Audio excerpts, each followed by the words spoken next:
Ramenez-les à la maison maintenant. C'est les familles des otages qui sont pris depuis 45 jours, très exactement. Marie-Ève Bédard à Jérusalem. Rencontre qui était demandée depuis un certain temps. Les familles l'ont finalement obtenue avec le premier ministre Netanyahou. Une rencontre qui n'était pas gagnée d'avance pour plusieurs des membres des familles. On a assisté plus tôt dans la soirée à des scènes de chaos devant le ministère de la Défense, la Kyria, où les familles avaient rendez-vous avec le premier ministre Benjamin Netanyahou, mais l'ensemble du cabinet de guerre aussi, donc le ministre de la Défense, Benny Gantz également. Il y a eu énormément de confusion sur qui était autorisé à rentrer. Les familles ont refusé pendant un moment de bouger parce qu'on avait exclu certains représentants de ces 131 familles qui demandaient à pouvoir aller poser des questions directement au premier ministre. Très peu disaient en attendre énormément de cette rencontre, mais ils ont besoin, après 45 jours, de parler, d'exprimer ce qu'ils ressentent, ce qu'ils vivent et de dire surtout qu'ils n'ont pas le sentiment que de ramener les otages à la maison, de leur ramener les leurs, fait partie des priorités non seulement du gouvernement, mais de la communauté internationale. Un peu plus tôt dans la soirée, ils étaient réunis devant les bureaux de l'UNICEF à Tel Aviv pour demander à l'organisation de faire plus, de remplir son mandat, qui est celui de protéger les enfants, cette journée internationale de l'enfance.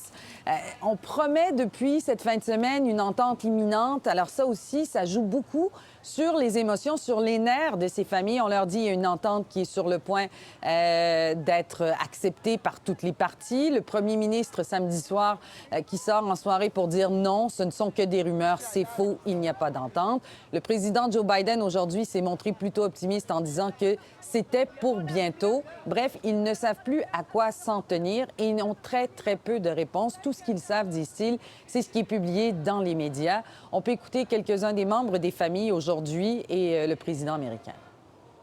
More than a month we've been hearing about this. We need our government to work hard towards this deal, and we need the world to work hard to pressure Hamas and its supporters for a deal from the other side. We are all hurt for each and every baby, for each and every children. We don't want any children to get harmed. Our babies held as prisoners in Gaza. Mr. President, is a hostage deal near?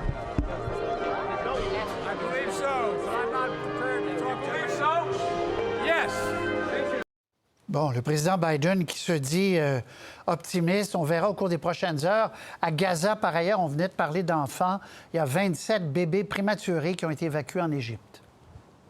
Les plus vulnérables des patients qui se trouvaient d'abord à l'hôpital d'Al-Shifa au centre de Gaza, qui avait été évacué avec l'aide des Nations unies vers le sud, vers un hôpital qui est financé par les Émirats arabes unis. Ils y étaient soignés depuis quelques jours et aujourd'hui, 27 d'entre eux ont pu sortir du côté égyptien de la frontière. Ils ont traversé ce fameux passage de Rafah. Ça a été organisé par le Croissant Rouge palestinien qui était sur place avec la supervision de l'armée israélienne, l'Organisation mondiale de la santé aussi.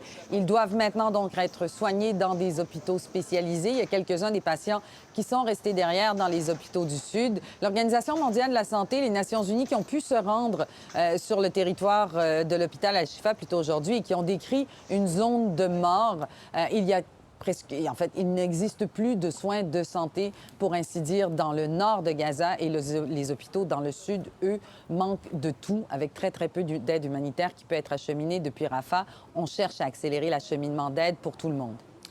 Merci beaucoup, Marie-Ève, en direct de Jérusalem. Merci. Au revoir. Au revoir.